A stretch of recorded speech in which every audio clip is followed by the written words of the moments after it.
ইরানের যুক্তরাষ্ট্র ও ইসরায়েলের যৌথ সামরিক অভিযানের জবাবে তেহরানের চালানো পাল্টা ক্ষেপণাস্ত্র হামলায় উপসাগরীয় অঞ্চলে থাকা অন্তত ১ ডজন মার্কিন সামরিক ঘাঁটি মারাত্মকভাবে ক্ষতিগ্রস্ত হয়েছে।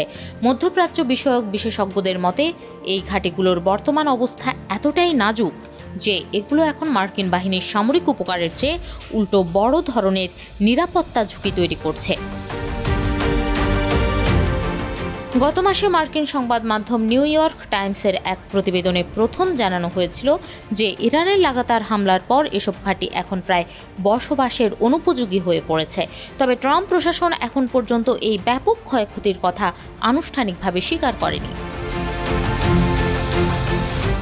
পরিস্থিতি বিশ্লেষকরা বলছেন, গত ১ মাস ধরে ইরান মূলত মধ্যপ্রাচ্যে মার্কিন আধিপত্যের প্রধান অবকাঠামোগুলোকে অকেজো করে দিয়েছে। কিন্তু এই অঞ্চলে মার্কিন ঘাঁটিগুলোর কী পরিমাণ ক্ষয়ক্ষতি হয়েছে তার প্রকৃত চিত্র জনসমক্ষে আসতে দেওয়া হচ্ছে না।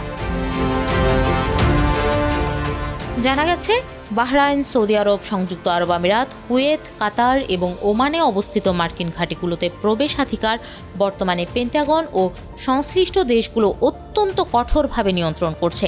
এমনকি গত মাসে এসব দেশের আকাশসীমায় ক্ষেপণাস্ত্রের কোনো ছবি বা ভিডিও ধারণ ও প্রচারের ওপর কঠোর নিষেধাজ্ঞা জারি করা হয়। বিশ্লেষকদের ধারণা, ইরানে হামলার কাজে ব্যবহৃত মার্কিন ঘাঁটিগুলোকে বাড়তি সুরক্ষা দিতে এবং ক্ষয়ক্ষতির আসল চিত্র আড়াল করতেই এই চরম গোপনীয়তা বজায় রাখা হচ্ছে। বাহরাইনে অবস্থিত মার্কিন ৫ম নৌবহরের সদর দপ্তরও এই হামলায় ব্যাপক ক্ষতির মুখে পড়েছে। প্রায় ৯,০০০ সেনার আবাসস্থল এই বৃহৎ ঘাঁটিটি এখন এতটাই অরক্ষিত হয়ে পড়েছে যে সেখানে মার্কিন নৌবহরকে পুনরায় ফিরিয়ে নেওয়ার সম্ভাবনা একেবারে নেই বললেই চলে।